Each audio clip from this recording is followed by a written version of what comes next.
Greetings Guardians, my name is Bife here. So with the seasonal story coming to a close, we now know a whole lot more about the mysterious disciple of the Witness known as Nezarec. Nezarec's reliquaries, which we've been collecting over the season, have given us a number of insights thanks to their study by Ido. Today I wanted to talk a little about all those insights and give you all that more definitive note about what we truly know. In particular, I also wanted to speculate about two more pressing subjects of concern. Firstly, I wanted to talk a little about the idea of Nezarec's curse, and secondly, I wanted to talk a little more on the idea of what the reliquaries might be used for now that they're all reunited. But first, hi, it's me IRL, and that's a bit of an odd change, isn't it? But there's a reason for it. I want to talk to you guys for a second, just briefly about blue light shielding. What is blue light? Well, if you're watching these videos, or if you're at an office job every day looking at a computer screen, or if you are indeed a gamer, you are looking at your screen the whole time, and lots of these devices will produce blue light, and this is harmful to your eyes. It's something that will cause itchiness and fatigue, but also in the long run it has some really adverse effects on your eye health generally. I would know. I wear glasses all the time. And now I have glasses that I can recommend to all of you, even if you don't require a prescription. Why? Because GMG's blue light shielding is actually really good for making sure that you retain your long-term eye health, and also it will genuinely improve the quality of your gaming sessions because it means that as you stare at a computer screen the whole time, you're not going to be in such irritation. GMG and all the performance glasses they've sent are actually really lovely. I'm using these ones right here, but I've also been sent a second pair that has been co-opted very commonly by my wife. I had to steal these back off her. Either way, they're both really well made. Point being, you can go ahead and grab these now. There's a 48-hour only code down below in the description, and it's for 40% off. That's almost half off of a pair of glasses like this, and it will really improve your gaming sessions. More importantly than that, for me, I like long gaming sessions. I'm a guy who does day one raids, and in those instances where I get to maintain concentration using blue light shielding, that's really important. So go down below, check the link in the description, and thank you again to GMG for sponsoring this video, and also for the many memes that you'll help create, because these glasses make me look even more like the train kid. Yeah. Anyway, back to the video. So, what did we learn about Nezarec this season? Well, there's a few different sources of information. There's the different reliquary recovery dialogue bits from Ido, which are very insightful, and then there are also bits and pieces as stated by Aramis in the cutscene for the season, the one which is all done talking about Mithrax's past. Finally, we have the occasional odds and ends stated by the Drifter and the Law and a few other different bits and pieces from other seasons. Bits like Nezarec's Sin, the exotic warlock helmet, or Nezarec's Whisper, the legendary Arc Glaive from the Season of the Haunted. All of this in total lets us know the following important details about Nezarec. As a disciple of the Witness, Nezarec was one of the key assailants of Earth during the collapse. Much like Rulk, Nezarec wielded, or at least in some manner was tied to, a glaive, namely the Nezarec's Whisper that we picked up last season, as is evident from the presence of that glaive on his pyramid ship, which is what Eris discovers. Strange implications such as the fact that Nezarec's Sin supposedly comes from a pre-Golden Age text seems to imply that Nezarec has been watching and waiting within the system for a long time, and that he predates the arrival even of the Traveler. After all, how else would a pre-Golden Age text make note of him? Nezarec seems to go by many titles, from the Final God of Pain to the Darkest Hour. During the Witness's first assault on the Traveler and Earth, it was supposedly Nezarec that led that charge from his pyramid ship, though it's second-hand accounts that relay all this information to us. All primary sources of that age have been lost. But what seems evident is that after the Traveler repelled the Witness and its forces, Nezarec's pyramid ship crashed on the moon and ended up deep below its surface. From here, Nezarec would seemingly slumber within this resting place, and would not be disturbed up until later down the line. It would be sealed away and dormant thanks to the Traveler, but Golden Age humans in the K1 project would at very least rouse some of its defenses, as certain portions of their crew would slowly start to go mad, and the nightmares that some have seen in the K1 Lost sectors are a part of the defenses of Nezarec's pyramid, even if those defenses went off in the background and without much fanfare. Nezarec, however, would still have some kind of presence even if they were sealed away, and it's evident from the Nezarec Sin lore tab that there are perpetual notes about Nezarec rising again. And this idea seems to be justified by information that we attained later in the lore.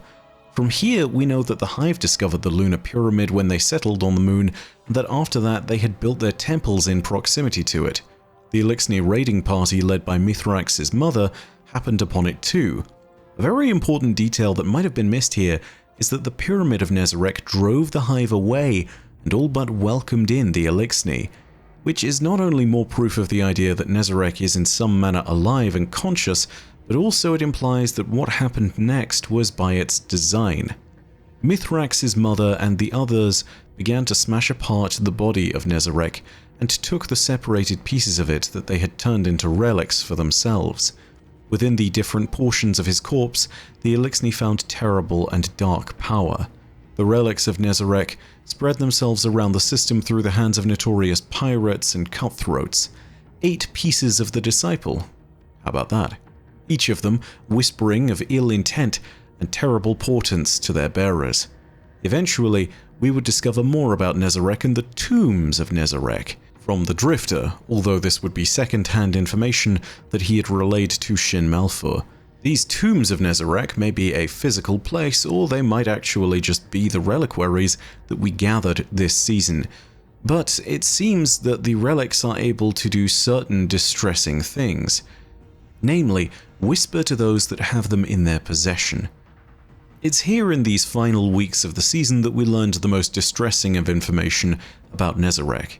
First of all, we need to take a look at the last entry when it comes to recovering the different artifacts, and then we need to listen out for everything that's talking about that curse of Nezarec. Take a listen. Now that we've collected all the relics, Mithraxkel and I believe that we could harness their power. To what end, we're still uncertain. While I believe in our abilities, I am concerned about the potential side effects such a process could have. An ancient dirge I discovered describes something called the Curse of Nezarec, which is rumored to drain the life of the user. Of course, I don't give credence to such superstition. Dark Age humans were comically ignorant.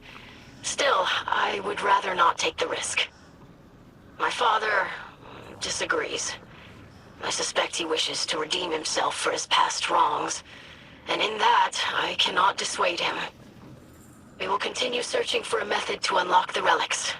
Until then, the light provides. If the Curse of Nezarec is one that drains the life of the cursed individual, then that seems to fit somewhat with the Witness's idea of the sword logic. In order to gain power, the curse does not give, it takes. More importantly, who is the life being drained away to? My theory, given the implications of both Nezarec's sin and the delicate tomb fusion rifle, would be that the life force is being drained away to Nezarec himself. If this does happen, then we might suffer a massive incursion on the helm of a true disciple of the Witness. Imagine just a second what might happen if Nezarec was to rise again in the middle of the helm, a space-worthy craft that has all the capabilities necessary to get the Disciple to flee back to either his pyramid or the pyramid of the Witness's forces. If that were to happen, then that would be terrible. But it also is noted that humans of the Dark Age were comically ignorant, and the idea of this curse, and whether it even does that in the end by draining the life force of someone, well, it's all based on superstition and speculation, and that's not guaranteed to be true. What we do know from Aramis and her warnings to various individuals that held the relics is that each of them contains power that would destroy lesser beings if opened. She advised them to not open them if they valued their life. Curses are something that we don't know a lot about in Destiny, and I think the only other curse in Destiny's history aside from this so-called Curse of Nezarec, at least the only one I can think about, is the one that was placed on Rulk's pyramid by Savathun when she became a Hive Guardian and wielded the light. The Hive are the ones with a real mastery of all this, it would seem, but that's not to say that the Witness's other disciples don't have such capabilities. After all, most of what the Hive learned and know in the first place is somewhat causally linked back to Rulk, the first disciple, so I don't think it's even a far-flung suggestion. Regardless of whether the curse is real or not, Eris Morn and the Spider seem to make implications that there is some alternative power that the relics can present. Ido speculates there's a way that the relics could be used, and Saint 14 has even asked if there's some way that they might be used in order to help Osiris. All of these different points make me believe that there is a way that we could access the relics, and that their use gives at least some credence to the idea that Osiris might be resurrected thanks to them. We have seen Osiris within the marketing for Lightfall, so we know that he is alive in some form. That makes me wonder if these relics are the means by which we might do something along those lines. If the curse of Nezarec drains the life of whoever is cursed, then perhaps there's a way that that draining effect can be siphoned off and used to revive the weakened warlock. The method of doing this would undoubtedly be dark, though. The mechanics of it, if we're to speculate about such a use, would seem to imply that our life must be traded for the effect to take place. I can think of no shortage of terrible possibilities that might arise if that were to happen. But until we know, this is all that we actually know about Nezarec, the Darkest Hour, and Disciple of the Witness. My question to you is this: do you think we'll see more of Nezarec, either in the tail end of the season or later down the line in future story content? And if so, in what form? Do you think that we might resurrect the Disciple? Let me know in the comments section down below. And of course, if you enjoyed the video, remember that you can leave a like, and that if you want more Destiny lore content, you can always hit subscribe and the bell next to subscribe to turn on those email notifications. But as per usual, know that your viewership is quite enough for me, and that in the meantime, my name is Bife. Parodacia ad Astra. I'll see you Starside.